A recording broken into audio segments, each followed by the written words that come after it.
All right, so this is part 3 of my story, my testimony. And I feel like I have to loop back a little bit just to give a little more context of different things. So, the things I was thinking I should mention. Um, it's hard to remember all this. Was just like a little more perspective about my dad was the first thing. So, a good example of what happened with him was for our 16th birthday, like my brother and I were twins, so that happened the same day, and my sister later. He just offered us a trip anywhere in the world, which is cool. I'm not complaining. He wanted to travel. He hadn't traveled much at that point. Right, so this was before the France trip.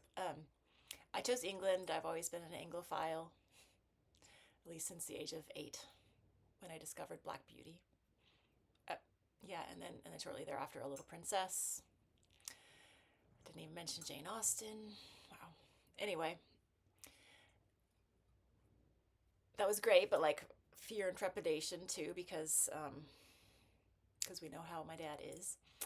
So the thing about that trip is like I didn't exactly know what he was like by himself, because I didn't realize how much brunt of abuse my mom was taking. So anyway, I got to plan out this trip to England as best as I could as a 16-year-old homeschooled, not much exposure person. Um, so I was like looking in the National Trust for historic homes, where was Sense and Sensibility filmed, where was Pride and Prejudice filmed, different things like that, towns I liked. And then he convinced me to do the Brit Rail. And I was like, well, but how are we going to get to any of these houses? Because they're not connected to the Brit Rail. With his persuasion of like, I don't know if I actually had a choice or not, because I don't know. We never knew. So eventually he convinced me to take the Brit Rail. So all those houses went out the window. Actually, there was one in Salisbury that we saw from the outside, but I didn't get to go in. So that was one thing. And then I just it was a horrible and semi-charmed experience at the same time, and like kind of devastating, because I came back and everybody wanted to know how it was, and I felt devastated. But let me explain why. So when we first got there, we were jet lagged, and we were just in some room. I guess we did share rooms together. I got hungry, and so I started opening up like the cracker thing or whatever it was from the plane, and peanuts, I think. I tried to do it as quietly as possible, like just, And then he like yelled, "Can you stop doing that?" I was like, "Whoa, this does not bode well." So I put it away, didn't eat it. So basically what happened was I was supposed to know how to do everything. I was supposed to know the train schedules, how to get here and there, and yada yada.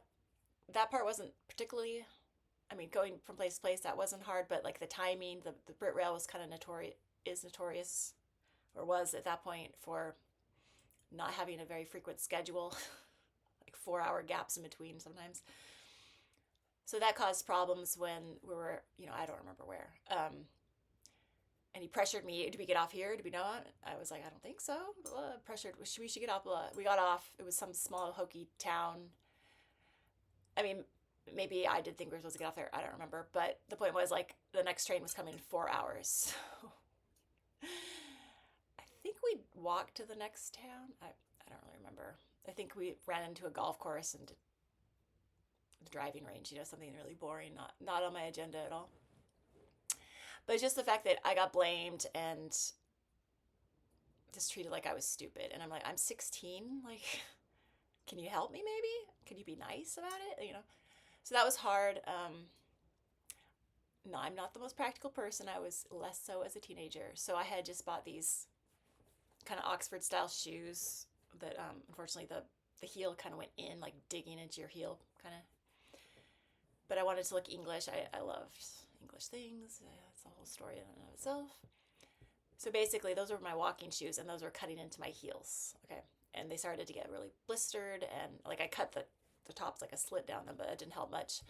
Um, so when we were in Stratford upon Avon, and I was like, oh, these blisters really hurt. He just totally reamed me out, like, well, go get some sticking plaster, whatever they call it, like, go fix the problem. I don't know, what else he said, but it felt like it was an hour's worth or whatever, and I just left crying, and it's embarrassing as a 16-year-old to be walking down the street by yourself with tears running down your eyes, like you're a mess, a mess, and like I felt like an orphan. This is kind of the feeling I get when that happened. But anyway, I bought some sort of, I think it was called sticking plaster. It was some sort of sticky, I want to say foam, but like padding, like you put under furniture, something like that. But anyway, those blisters were there, I think, the whole time. But that did help. But it's just the fact that, like, okay, we can't have a fun time here together. I have to be feeling like a child and an idiot and unsupported and like you hate me. And so that was one example. That was two examples. Oh yeah. When we were at trying to see the White Cliffs of Dover, but like I could not figure out where the vantage point was to actually see the White Cliffs, so we didn't see them, but we were there on top. And he was talking about mad cow disease, and I didn't watch the news. My parents didn't talk to us about news or anything, which to me, like if you're homeschooling your kids, it seems like you would talk to them about current events. That would seem like a normal thing, but no. So I was like, what's mad cow disease? And he'd read me out about that. You don't know what that is? Like, get with the program. Like, so I was just like crying, it's, if you can imagine how rejected and hurt and empty and just, this isn't fun, I felt. It was all of that. And then the coming back, I mean, I did get to see quite a few cities, not the countryside, but, and I took pictures, back when there was actual film. But it was just hard. I didn't even have many people to show those pictures to. I remember I showed my friend from up the street, and she was at that point living somewhere else and jealous, and she didn't look at them all, and I could just tell she was envious of me. And I was like, well, this is like extra hurt because it wasn't even fun, and I don't even get to share the pictures with anyone because they don't care and they're jealous, and it's like, but it wasn't fun. So I just felt this, like, a greater extent of hiddenness. Like, my life is totally invisible to the outside world. Like, my experience is completely separate and nobody knows. And I'm sure I told my mom, like, she at least listens and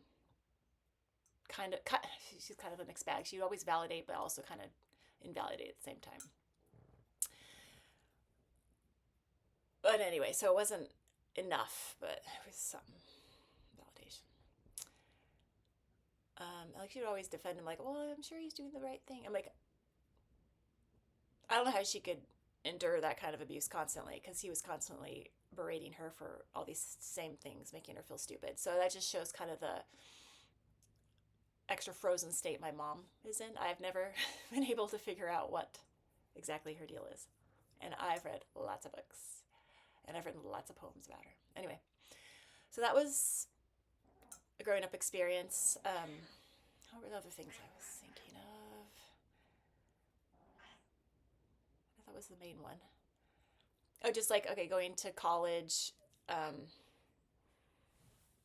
least every year. I think every semester when he'd have to pay a bill, because I did work as much as I could in the shop. Like, at some point he started paying us $20 an hour. I mean, it went up from 5 to 10, but then for 1 year he paid us $20 because he wanted to kind of, I don't know, make us more entrepreneurs, help us with college, sort of. But at the end of that year, he decided, no, it's not worth it, back to 10.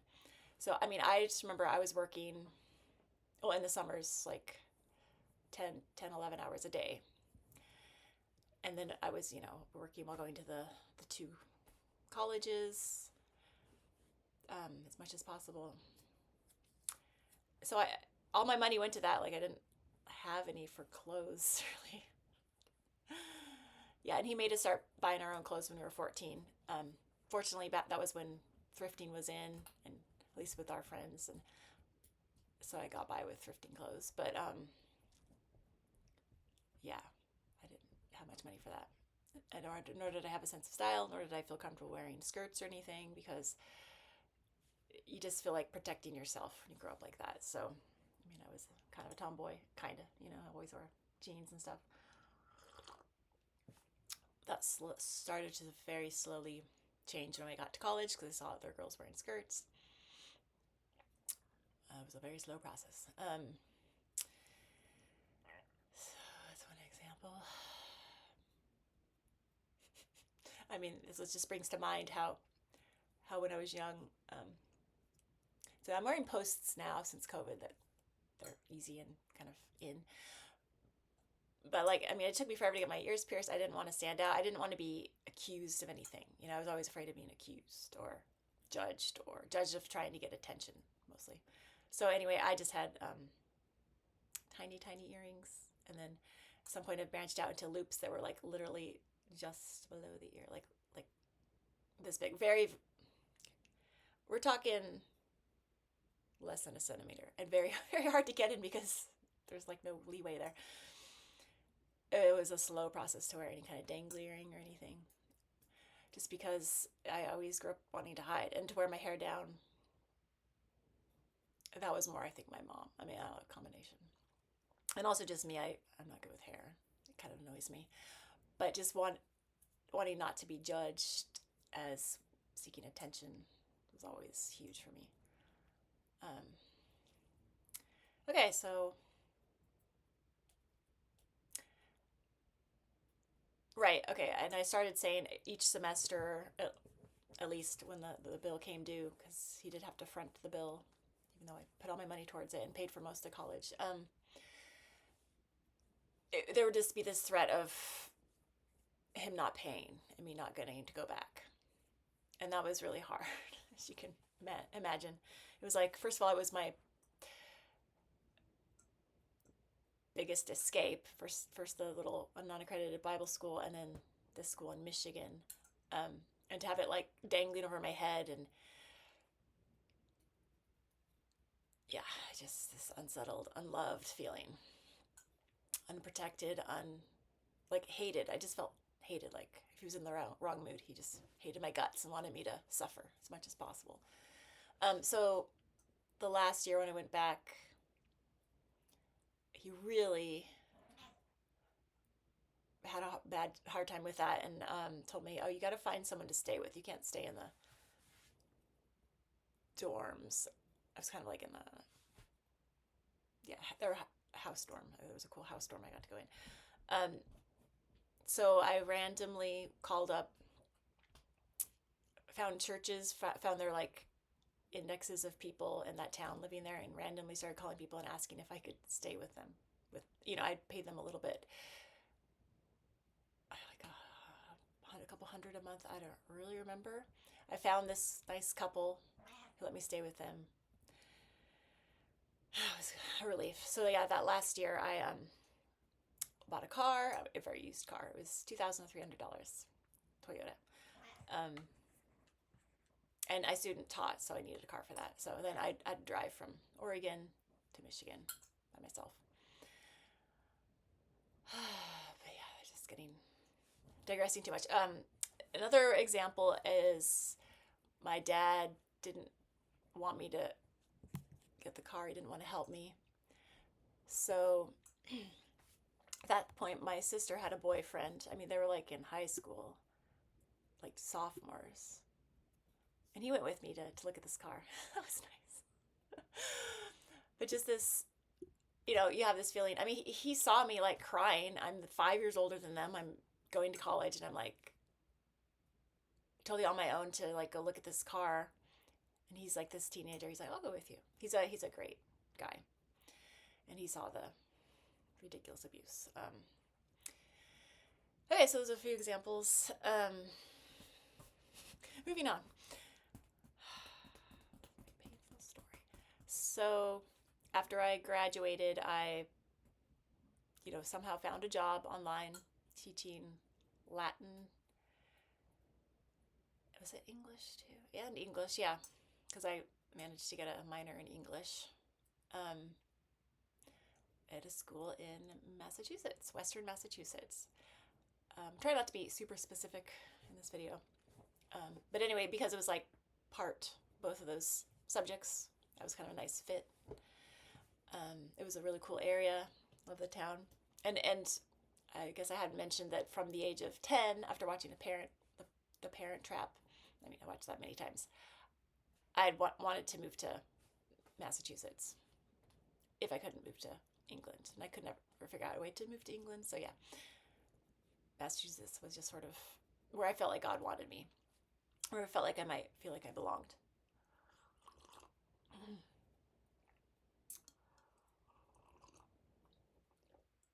So I won't go into the nitty gritty of everything, but I actually had left my car at Hillsdale, visited with my mom, her dad, in Texas.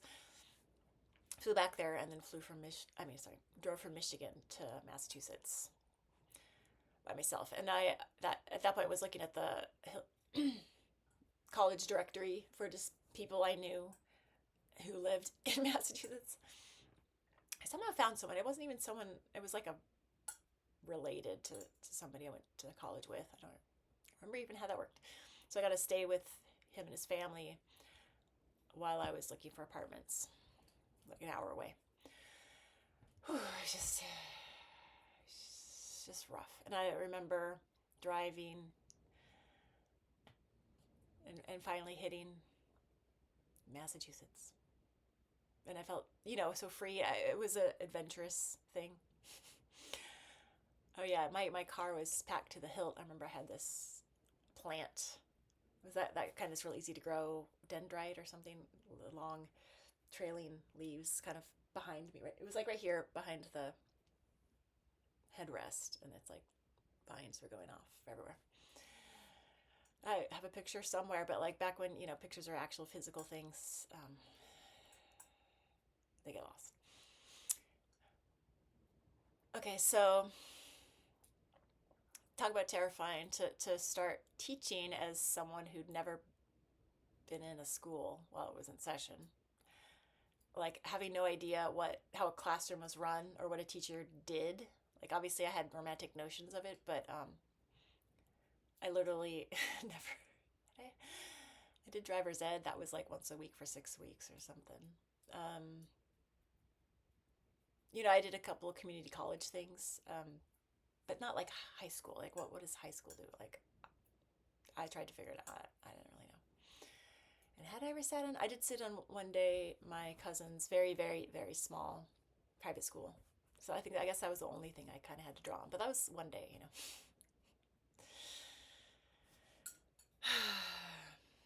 The most terrifying part was the English part where they said, "Oh, you get to choose your own. You get to do your own thing. We have no curriculum. Here's the book room. Here are the books we use." I'm like, well, what about the curriculum? Like, what about everything else? What about writing questions and anything? Yeah, I like a little more structure than that. So that was pretty terrifying, and I can't say I'm very gifted in that way. But I did my best.